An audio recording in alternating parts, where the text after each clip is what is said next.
ओम शांति दीदी। ओम शांति। जी दीदी, मैं फुलेरा से आया हूँ और मैं दूसरी बार आया हूँ यहाँ पे सेवा में। एक प्रकार से 10 तारीख से आया था, 20 तारीख तक रुकना है और शिवरात्रि का बाबा के जो बाबा मिलन है उसमें आया था। तो मुझे काफ़ी पॉजिटिव वाइब्रेशन मिले, काफ़ी कुछ हिम्मत लेके जा रहा हूँ वापस यहाँ से। तो मैं आपका शुक्रिया अदा करने आया था। तो आप भी थोड़ा सा बताइए अपने बारे में कि कैसे क्या मतलब यहाँ पे सेवाएं रहती हैं और कितने पब्लिक काफ़ी थी, तो कितने मतलब साल भर में एक ही बार रहता है या प्रोग्राम चलते रहते हैं कुछ इस तरीके से? यहाँ तो प्रोग्राम साल भर चलता रहता प्रोग्राम। लोग आते रहते हैं लोग, और बाहर के नॉन बीके भी लोग आते रहते हैं। अभी यहाँ हमारा बाबा का कम सीजन चलती है ना, इस समय में राजस्थान और तमिलनाडु था, दोनों का टर्न था। लोग आके खुश होते हैं, बाबा से मिल के भी खुश होते। बाहर के लोग भी आते, नॉन बीके भी आते, बीके भी आते। बाबा के घर में सब संतुष्ट होके खुश होके जाते, अपने आप को रिलैक्स होके जाते, ताकि साल भर इंसान ठीक रहे और आगे भी हमारा जीवन अच्छा चलता रहे। चाहे फॉरेनर्स भी हो, चाहे अपने अभी रिट्रीट, अभी हमारा आईसो मीटिंग चलने वाली यहाँ मनमोहिनी वन में, वहाँ भी है। एनसीसी मीटिंग चलेगी अभी हमारी। तो दीदी, ये मेरा यूट्यूब चैनल है, इसमें क्या फ्रैक्चर वाले लोग जुड़े हुए हैं। मेरा 2 साल पहले फ्रैक्चर हुआ था, तो मैं क्या उनका रिकवरी में हेल्प करता हूँ। मेरा अनुभव शेयर किया था मैंने, तो मैं किसी से इंस्पायर हुआ था, तो मैंने भी यूट्यूब चैनल स्टार्ट किया था। तो अब मेरा बॉडी तो रिकवरी हो गया है, पर बॉडी रिकवरी के लिए माइंड रिकवरी होना ज़रूरी हो जाता है। और माइंड रिकवरी तभी होता है जब हम स्पिरिचुअल के नज़दीक रहते हैं। तो थोड़ा सा आप बताइए कि स्पिरिचुअल में किस प्रकार से हम हिम्मत ले सकते हैं, मतलब फ्रैक्चर वालों को, ताकि उनको भी अगर मान लीजिए अगर वो आने का मौका मिले या अगर वो विचार कर भी ले, तो वो थोड़ा उनके लिए फ़ायदेमंद रहे। माना किस बात में? जैसे कि एक प्रकार से निराश हो जाते हैं, डीमोटिवेट हो जाते हैं फ्रैक्चर के बाद में। वो क्या है कि मैं चल नहीं सकता हूँ, वो मन में ऐसे सोचते हैं मेरी पहली जैसी लाइफ नहीं रहेगी। एक तो हमारा कर्म, हमको कर्म साथ देना चाहिए। सबसे बड़ी बात, चाहे हम ज्ञान में चले, इस मार्ग में चले या ना चले, हमारे सबसे पहली बात तो दुनिया में नॉन बीके वालों को बहुत ज्ञान रहता है कि हमारा कर्म ऐसा होना चाहिए जो हमको, चाहे आने वाली परिस्थिति हमको साथ देवे हमको। और हम चाहे लौकिक में रहे, चाहे हम बाहर रहे, कहीं भी रहे, हमारा कर्म अच्छा होना चाहिए। तो हमको आने वाला जो परिस्थिति है ना, वो हमको साथ देगा।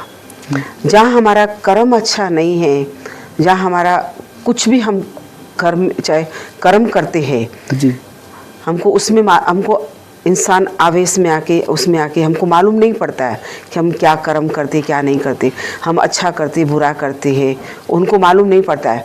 जब हो जाता है तब मालूम पड़ता है। जब हमारे सामने घटना कोई घट जाती है कोई, और कुछ भी होता है, वहाँ हमको जब साथ नहीं मिलता है तो हमको ऐसा लगता है कि निराश हो जाता है कि इंसान हम क्या करें, हमको कौन सा। लेकिन हम कर्म करने से पहले हमको ये पता होना चाहिए कि हमको कर्म श्रेष्ठ करना है। चाहे हम लौकिक में रहे, चाहे हम बाहर रहे, चाहे हम बच्चों के साथ रहे, चाहे हम पत्नी के साथ रहे, चाहे हम कहीं भी रहे, लेकिन हमारा कर्म ऐसा होना चाहिए जो हमको आने वाली परिस्थिति हमको साथ देवे हमको। चाहे हमारा एक्सीडेंट होवे या एक्सीडेंट में हो, आज देखो चाहे कोई भी एक्सीडेंट होता है तो बच जाता है, तो क्या बोलते हैं हमारा कर्म अच्छा है, ऊपर वाले ने क्यों बचाया, उसने अच्छा कर्म करे थे। बिल्कुल करेक्ट। इसी तरह से हमको, चाहे हम कर्म के साथ हम चलेंगे ना हमारा जीवन, तो हमारा जीवन समझ लो हमारा पार है। चाहे हम कर्म के साथ नहीं चलेंगे ना, तो आने वाली परिस्थिति भी हमको काम नहीं करेगी। हमको चाहे हमारा शरीर भी काम नहीं करेगा, शरीर भी साथ नहीं देगा, हमको लौकिक में भी कोई साथ नहीं देगा, आने वाली परिस्थिति भी हमको साथ नहीं देगी। क्यों? कर्म जी सबसे मेन आता है कर्म। हमारा कर्म साथ होना चाहिए जी। मेन पॉइंट वो रहती है। बस लोगों को, पब्लिक को ये दिखाना है कि कर्म हमारा साथ होना चाहिए। इसलिए हमें कर्म को लेके बहुत अवेयरनेस रखनी है, जैसा कि दीदी ने बताया। और जो भी होता है वो हमारे ही कर्मों के किए हुए फल का वो कर्मों का फल के रूप में एक नतीजा है। इसलिए हमें निराश नहीं होना है फ्रैक्चर फाइटर्स, और अपने को डॉक्टर्स ने जो बताया वैसा फॉलोअप करना है, और अपने को बॉडी के साथ साथ माइंड और मन को भी हील रखना है। ओम शांति। और हमारा कर्म, हमारा पहली बात तो हम आवेश में नहीं आना चाहिए। हम जितना हम शीतल रहेंगे, जितना हम शांत रहेंगे ना, उतना सामने वाला व्यक्ति भी प्यार से बात करेगा, प्यार से रहेगा। जहाँ हम आवेश में आते, जहाँ हम उसमें गुस्से में होते, वहाँ सामने वाला व्यक्ति भी इसी तरह से हमको किट करेगा। जी जी, वो क्रिया की प्रतिक्रिया तो होगी। हाँ जी जी, वो भी आवेश में, हम भी आवेश में। जी जी, तो आवेश में जैसे हम सॉरी बोलने से हमारा सारा काम फिनिश हो जाता है। जी जी, जहाँ हम दोनों ताली बजती है तो ना उसकी ताली बजती ना हमारी ताली बजती जी। है। तो फ्रैक्चर फाइटर्स में आपसे ये कहना चाहूँगा कि अगर आपको कुछ चीज़ें, आपको कर्म को लेके अगर कुछ सवाल है आपके मन में, तो मैं आपको आपके नज़दीक में जो भी ब्रह्मा कुमारी सेंटर है वहाँ जाने की सलाह दूंगा।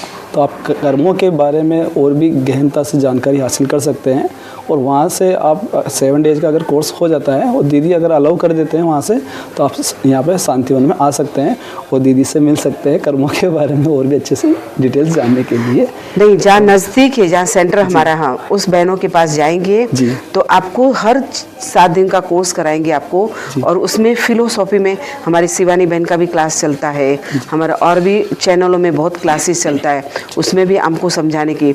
और सेंटर में आप जाएंगे तो वहाँ सेंटर में बहनें आपको 7 दिन का कोर्स करके आपको सारा समझाएंगी, और हमारा मन को भी शांति मिलेगी, हमको हर चीज़ में अनुभव मिलेगा। बिल्कुल। तो यह है साइलेंस की पावर।